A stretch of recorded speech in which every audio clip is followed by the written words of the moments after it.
Está no ar Momento Seguro, o programa que vai falar sobre o seguro com informação direta ao consumidor e aos corretores de seguro.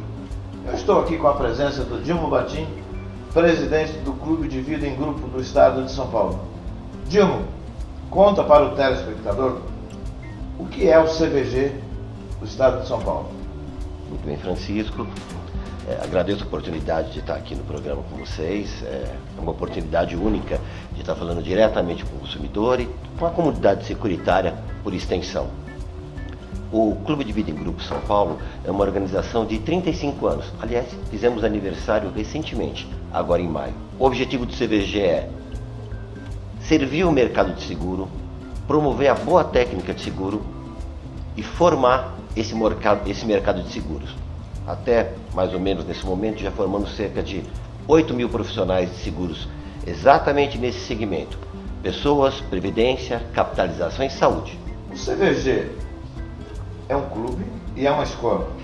Exatamente. Nós somos um clube de profissionais de seguro. Então nós congregamos corretores, seguradores e dentro desse ambiente nós obviamente cruzamos esses interesses, de parte a parte e promovemos atividades para que esses players do mercado consigam estar no mesmo espaço e gerar, por essa interação, os melhores resultados para o consumidor de seguros. O CVG atua também aos profissionais que estão desempregados ou somente naqueles que estão empregados numa determinada empresa? Nossa atuação é plena no mercado como um todo. Inclusive, dentre os serviços que o CVG já presta à comunidade securitária, a gente também trabalha com uma bolsa de empregos. As empresas anunciam vagas e os profissionais anunciam seus currículos. E dentro do site do CVG, a gente permite que um encontre o outro para, de parte a parte, atender os seus objetivos. Você tem assim em mente um número mais ou menos hoje, pela quantidade de anos que o CVG já tem no mercado? Quantos profissionais já foram encaixados dentro de uma empresa?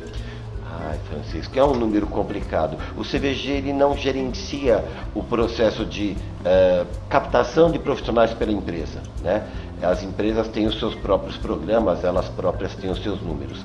A gente se concentra mais em criar mais uma ferramenta para poder atender tanto as empresas quanto os profissionais nesse sistema de colocação de empregos.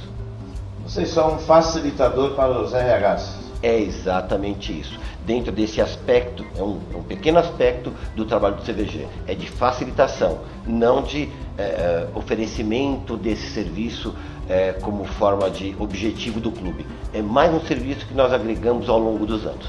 Eu vou fazer um breve intervalo, mas continuem aqui com Dilmo Batim. Momento Seguro, volta já.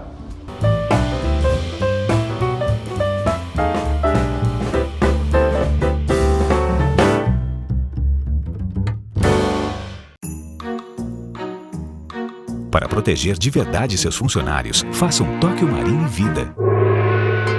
Conte com uma das maiores seguradoras do Japão e do mundo e toque seus negócios com mais tranquilidade. Tóquio Marine Seguradora.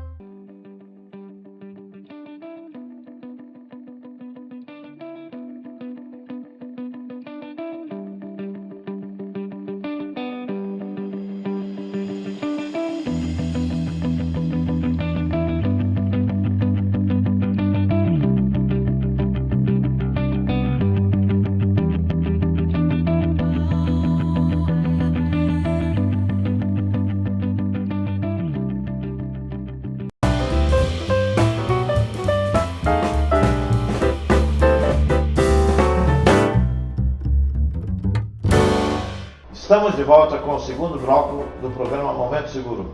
Continuo aqui com o Dilmo Batim, que vai falar sobre a crise que assola esse país no nosso mercado. Dilmo, vamos falar um pouco dessa crise? Vamos sim, Francisco.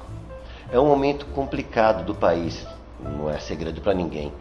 A gente já vem com um cenário muito complicado desde 2014. Em 2015 esse cenário se acirrou. Em 2016 ele está muito intenso. Acho que não cabe eu, dentro do seu programa, falar sobre economia. É um tema muito profundo e, claro, afeta todos nós. Mas como é que isso afeta a indústria de seguros?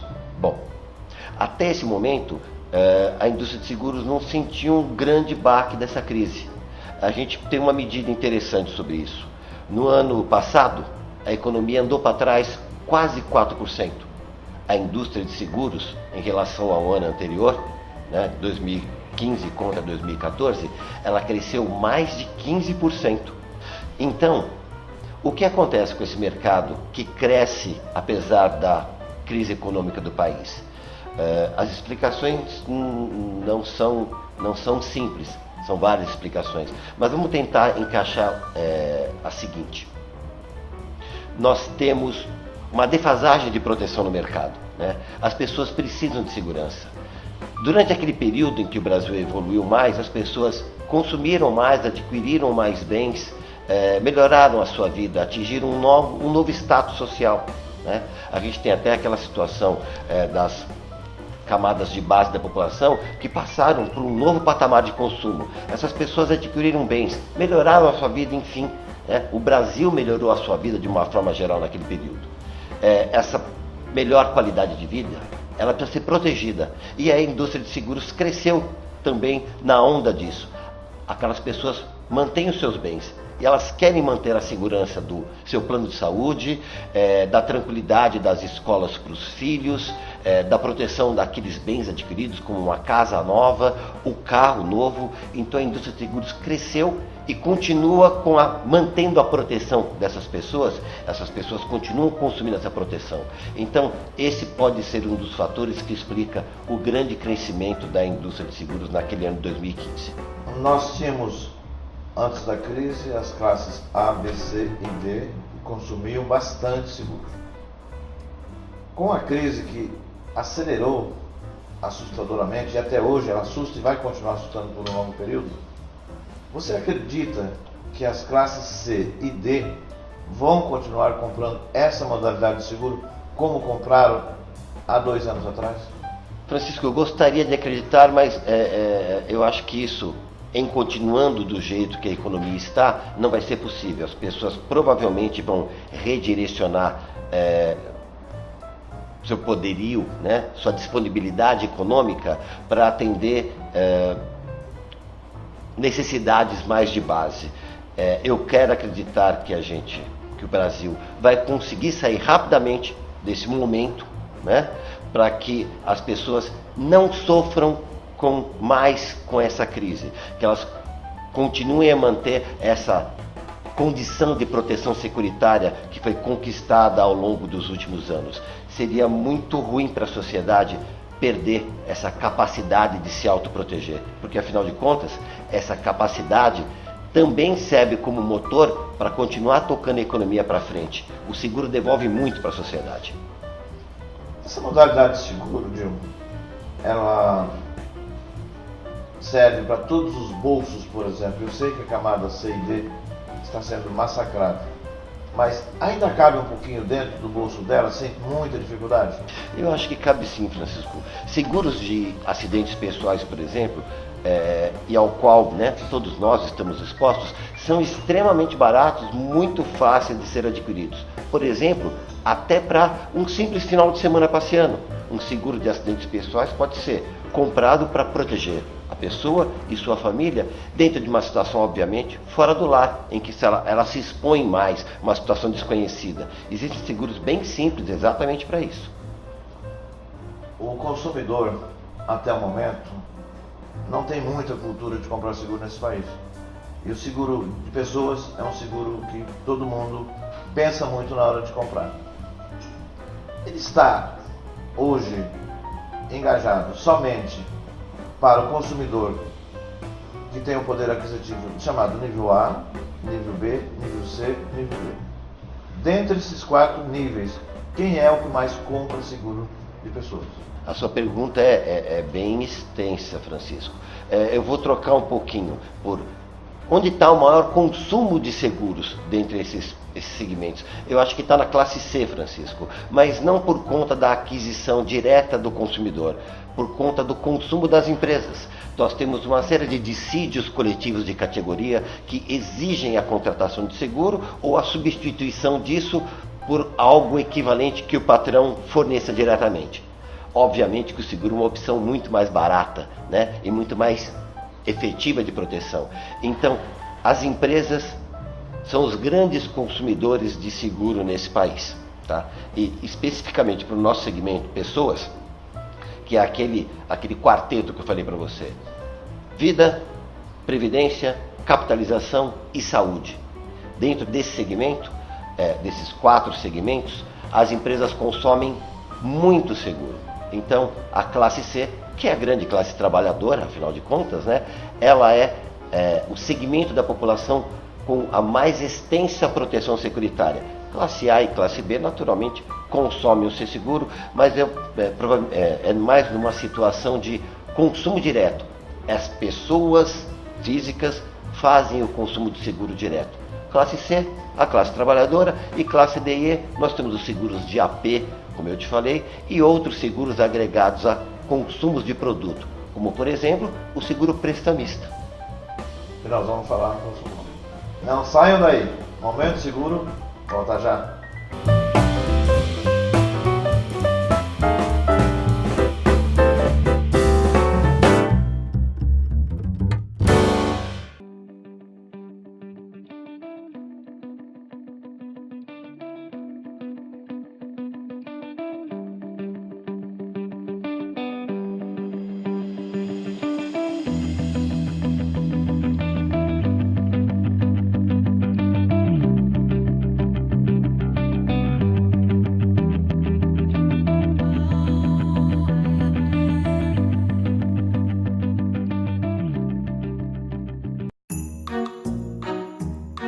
Para proteger de verdade seus funcionários, faça um Tóquio Marine Vida.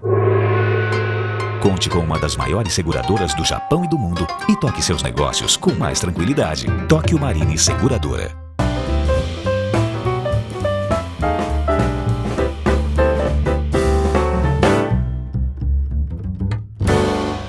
Eu volto aqui com o Momento Seguro, com o meu amigo Dilma Batim. Nós vamos falar sobre um seguro muito complicado, o seguro prestamista. Você já ouviu falar? Francisco, seguro prestamista é um seguro muito usado e tem um nome complicado, né? Prestamista, o que é isso? Bom, para começar, para que o consumidor consiga entender isso com tranquilidade, prestamista vem de prestação. Esse seguro, lembra que a gente falou agora há pouco sobre o consumo, as pessoas tendo carros novos, casas, por conta daquele boom econômico que o Brasil passou há alguns anos? Então, muitas daquelas coisas foram compradas a prazo, muitas prestações. E o seguro prestamista vem no sentido de proteger aquela compra das pessoas. Se houver, por exemplo, uma morte, uma invalidez, uma perda de emprego, uma perda de renda para aquelas pessoas que são profissionais liberais, né? Desde um médico até o dono de uma banca de jornal na rua. Por que não? A seguradora, em ocorrendo essas situações, ela paga diretamente a pessoa que vendeu o bem para vocês, liberando você da obrigação, mantendo o bem em seu controle, né? E fazendo com que esse dinheiro continue a rodar pela economia, que as pessoas continuem usufruindo da presença do seguro na sociedade. Então, o seguro de prestamista tem esse objetivo. É muito interessante a gente falar sobre esse seguro, porque o telespectador que não sabe o que realmente ele tem na aquisição de um imóvel. Quero saber de você, Dilma, se quando eu compro um imóvel, o cabeça da família vem a falecer, a família fica coberta desse seguro?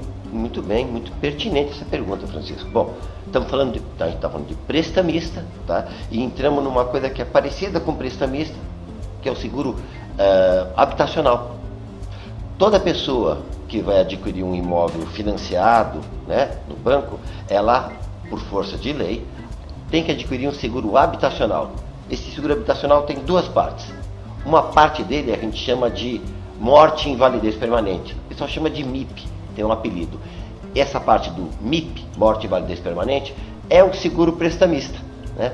Se ocorrer a morte da pessoa ou sua invalidez, seja por doença ou seja por acidente, a seguradora quita todas as parcelas futuras junto ao agente financeiro, liberando o imóvel para a família, ou no caso de invalidez, né, inclui também o próprio mutuário que adquiriu aquele imóvel. Do outro lado, o seguro habitacional cuida da parte de danos físicos ao imóvel, eles chamam de DFI, é a abreviação disso, que cuida de incêndio, inundação, vendaval, cuida de todos esses aspectos que afetam diretamente o imóvel que a pessoa comprou. Então, o seguro habitacional tem essas duas partes que unidas dão um sistema de garantia, de proteção bastante confortável, tanto para o adquirente, para o mutuário, para o segurado, quanto para o agente financeiro que efetua a venda do imóvel àquelas pessoas. Na compra de um imóvel, esse seguro ele é opcional ou ele é obrigatório? Francisco, essa garantia securitária ela é obrigatória. A lei determina que, em se adquirindo um imóvel na forma financiada, através de um agente financeiro, ele deve necessariamente efetuar a contratação de um seguro habitacional. Diz para mim, um jovem considerado aí até 35, 40 anos de idade, vai comprar um imóvel de um valor X, vai dar uma entrada X e vai pagar uma parcela X. Esse mesmo imóvel, se for vendido para um idoso acima de 60, 65, 70 anos, a prestação será a mesma ou ela sofre um alto reajuste? Bom, quando você fala em termos de prestação, Francisco, a gente está falando em termos de tempo de financiamento, que tem a ver com o valor financiado. Mas vamos admitir nessa sua hipótese que essas duas pessoas de idades diferentes vão financiar o mesmo montante, tá? O que vai determinar a parcela de pagamento vai ser a quantidade de parcelas. Vou dar um exemplo básico. 1.000 dividido por 12 dá R$ 8,33 ou R$ 83,33 por mês. 1.000 dividido por 10 dá R$10, né? Ou R$100 por mês. É uma conta, o mesmo número dividido por dois números diferentes, dá prestações diferentes. Então, isso tem a ver com o valor da prestação. Quando a gente traz isso para o ambiente do seguro, o que importa à seguradora, nesse caso, é a idade da pessoa. A idade determina a taxa. Quanto mais, ou o prêmio do seguro, ou o custo do seguro, para o nosso consumidor entender melhor. Quanto maior a idade, mais caro o seguro. E vice-versa, também é verdade. Tá interessante a conversa? Não saia daí. Momento Seguro, volta já.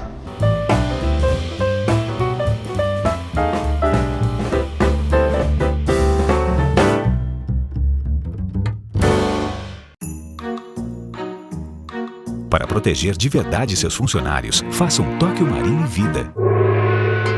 Conte com uma das maiores seguradoras do Japão e do mundo e toque seus negócios com mais tranquilidade. Tóquio Marine Seguradora.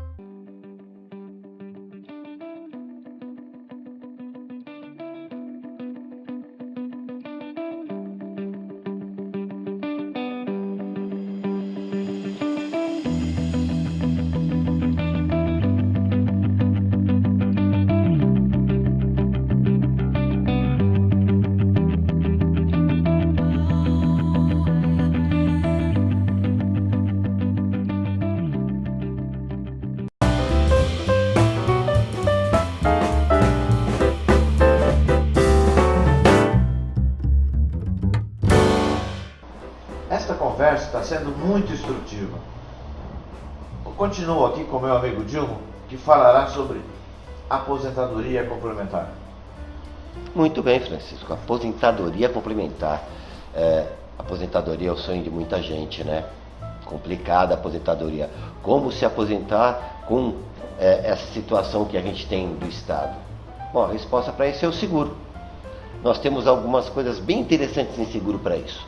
Bom, o mais conhecido hoje em dia é o PGBL, nome complicado, uma sopa de letrinha, Plano Gerador de Benefício Livre. O que é um PGBL? Bom, é um plano de aposentadoria.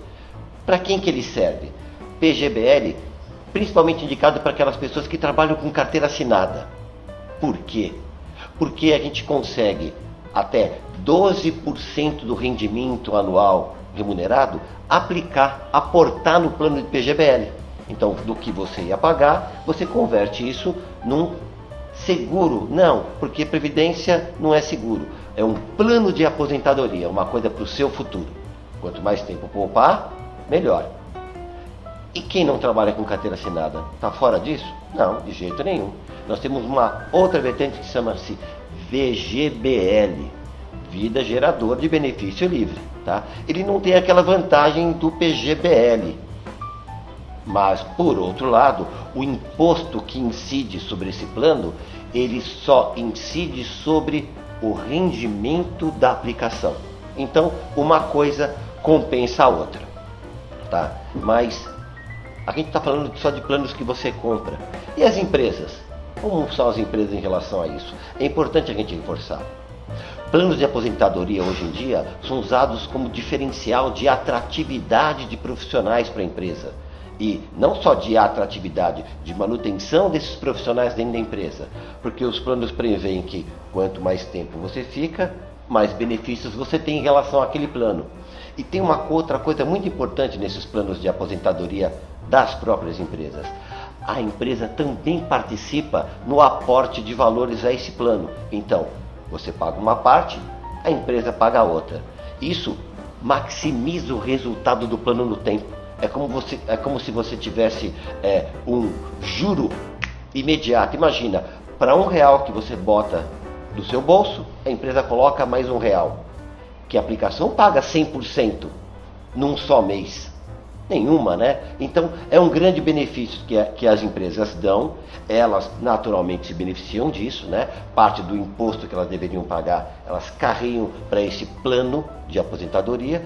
Os profissionais têm um grande ganho com isso. E esse é o que eu chamo de plano ganha-ganha, né? Ganha profissional, ganha empresa e ganha sociedade. Porque amanhã, lá naquele futuro, daqui a 10, 20, 30 anos, quando aquele profissional se aposentar, ele toca a própria vida dele, ele continua consumindo, ele continua girando a economia, fazendo a sua parte.